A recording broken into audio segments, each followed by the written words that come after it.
অবিলম্বে পার্বত্য চট্টগ্রাম থেকে সেনা শাসন প্রত্যাহার করতে হবে। নিম্নোক্ত যৌথ সাধারণ প্রস্তাবনা গ্রহণ করছি। তার মধ্যে এক, অবিলম্বে পার্বত্য চট্টগ্রাম থেকে সেনা শাসন প্রত্যাহার করতে হবে এবং বেসামরিকায়ন করে সেখানে প্রকৃত গণতান্ত্রিক পরিবেশ সৃষ্টি করতে হবে, যাতে সকল দল ও সংগঠন স্বাধীনভাবে তাদের গণতান্ত্রিক কার্যক্রম পরিচালনা করতে পারে। 2, স্বায়ত্ত শাসনের অধিকার প্রদানপূর্বক পার্বত্য চট্টগ্রাম আঞ্চলিক পরিষদ ও 3 পার্বত্য জেলা পরিষদকে সংস্কার করতে হবে, যাতে পার্বত্য চট্টগ্রামের পাহাড়ি জনগণ তাদের নিজেদের স্বতন্ত্র জাতীয় পরিচয়, সংস্কৃতি, ঐতিহ্য ও ভূমি অধিকার সংরক্ষণ করতে সক্ষম হয়। 3, পার্বত্য চট্টগ্রামের ভূমি সমস্যা ও সেটলার পুনর্বাসনকে একত্রে বিবেচনাপূর্বক একে একটি সামগ্রিক রাজনৈতিক সমস্যা হিসেবে গণ্য করতে হবে এবং রাজনৈতিকভাবে তার সমাধানের উদ্যোগ নিতে হবে। এই উদ্যোগের অংশ হিসেবে পাহাড়িদের কাছ থেকে বেদখলকৃত জমি ফিরিয়ে দেওয়ার পাশাপাশি সেটলারদেরকে জমি ও জীবিকা সহ অন্যত্র পুনর্বাসনের ব্যবস্থা করতে হবে।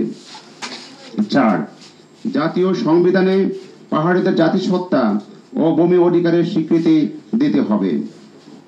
পার্বত্য চট্টগ্রামকে বিশেষ স্বায়ত্তশাসিত অঞ্চল হিসেবে ঘোষণা করতে হবে এবং জাতীয় সংসদে সাধারণ আসন ছাড়াও তাদের জন্য একটি নারী আসন সহ 7টি আসন সংরক্ষণ করতে হবে।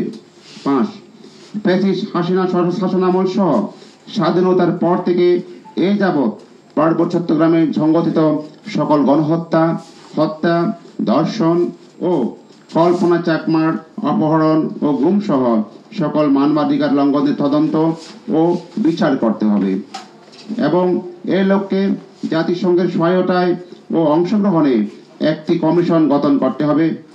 দিঘিনালা, খাগড়াছড়ি ও রাঙামাটিতে হামলার ঘটনারও অনুরূপভাবে তদন্ত ও বিচার করতে হবে।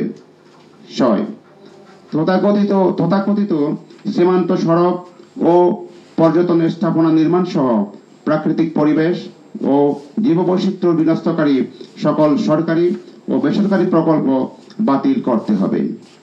7, সরকারি চাকরিতে ও সকল সরকারি উচ্চশিক্ষা প্রতিষ্ঠানে ভর্তির ক্ষেত্রে পাহাড়িদের জন্য 5% কোটা পুনর্বহাল করতে হবে। আজকের এই আমাদের যে প্রস্তাবনা আমি পাঠ করলাম, এক্ষেত্রে আরো এখানে আমি জানিয়ে রাখছি যে সেখানে পার্বত্য চট্টগ্রামে বিশেষ করে এই আজকের এই আলোচনাতে আমাদের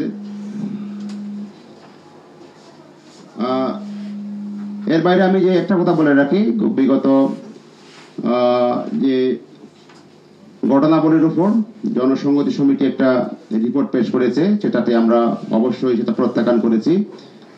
আমি সংক্ষেপে বলতে চাই, সেখানে যে কিছু স্বার্থান্বেষী মহল তারা তাদের গদি রক্ষার জন্য তাদের সরকারের শাসকদের সাথে তাদের সুর মিলিয়ে তাদের সহযোগী হয়ে আমরা বলতে চাই তারা সেই জনগণের সংগ্রামের বিপক্ষে তারা অবস্থান নিয়েছে বলে আমরা মনে করি।